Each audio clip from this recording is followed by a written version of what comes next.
Hi everyone, this is Neel Raithatha, consultant audiologist and director of WAXscope. Thank you for joining me in another earwax removal procedure performed with the WAXscope.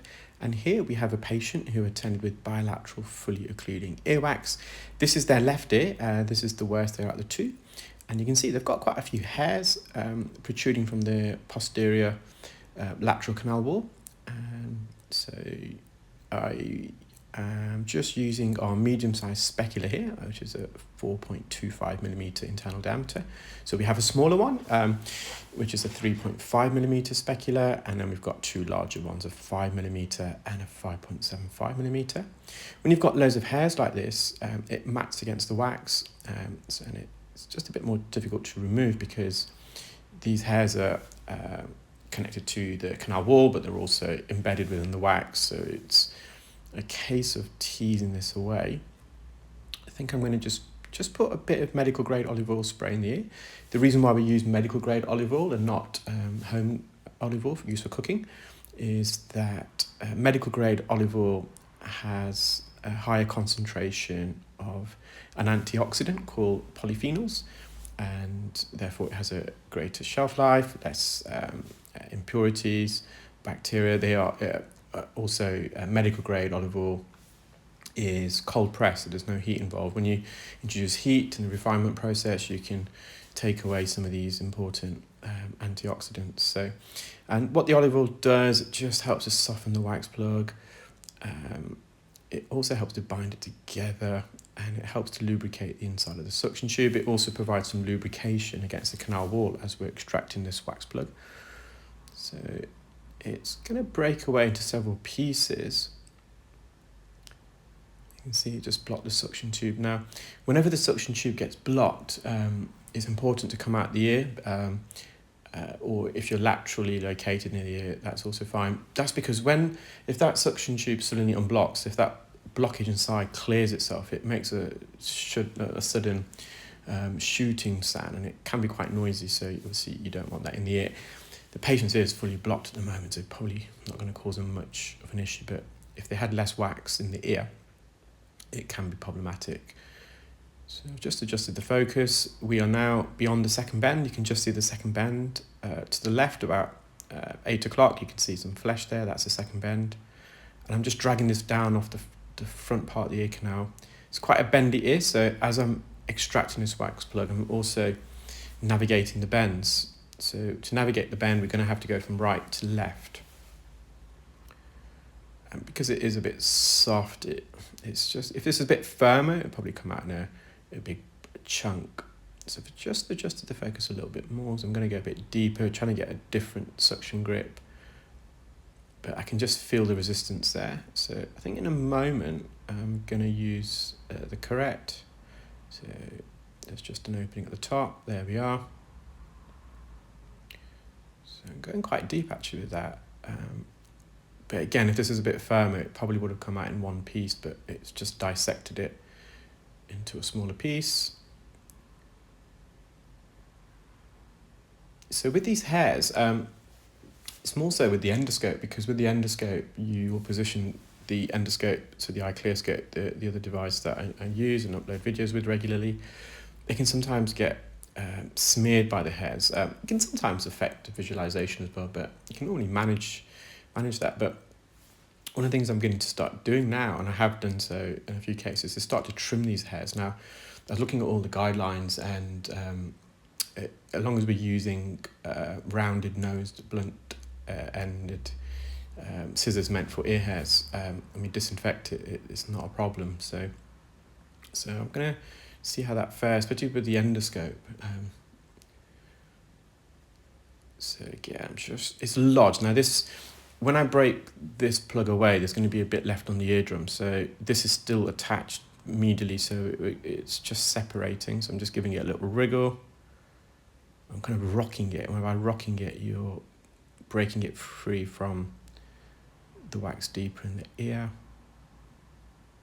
And as I'm rocking it, I'm coming forward, and it's separating slowly but surely.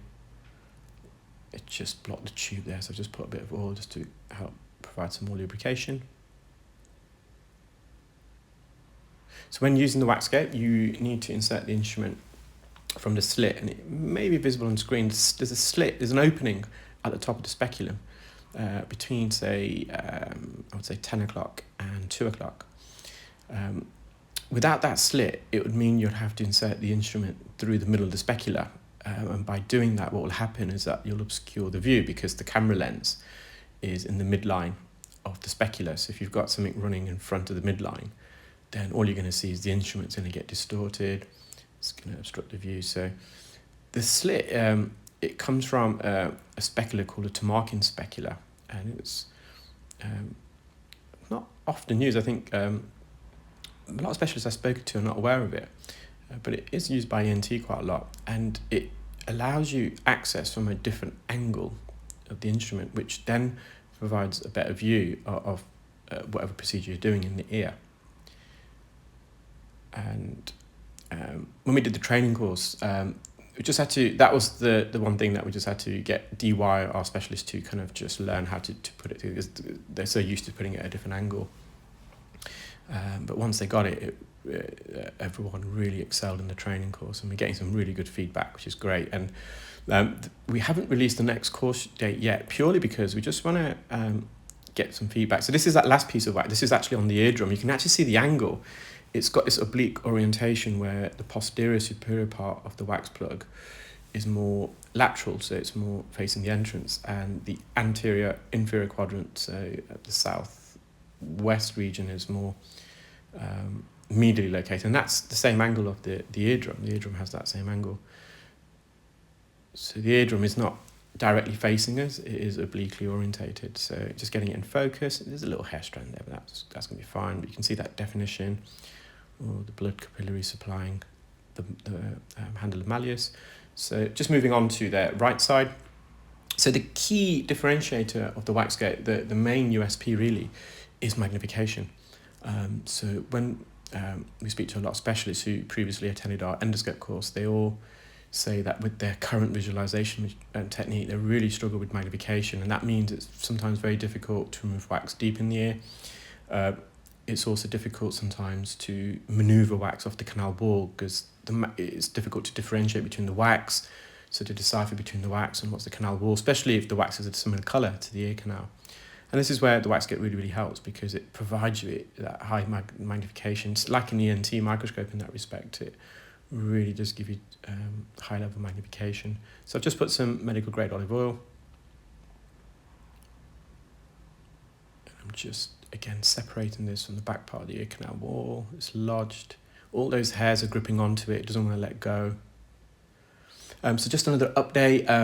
We've had so much request from specialists to see whether they can, these are specialists that are already performing earwax removal, whether they can enroll onto our 2-day online e-learning training course, which is really, really comprehensive. We'll call it the A to Z of earwax removal, if truth be told. I was a bit worried that I went a bit too far with the course, but once I started, I thought I can't stop. I just have to just put as much content as I can, and relevant content, which is really in depth.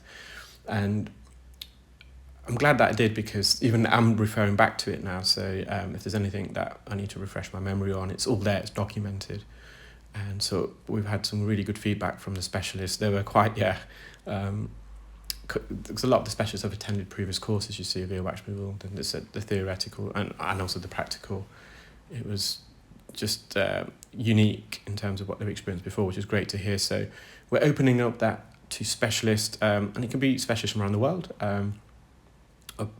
There's a multiple choice questionnaire at the end, so a quiz, and if you successfully complete that, you'll get a certification stating that you successfully completed the course.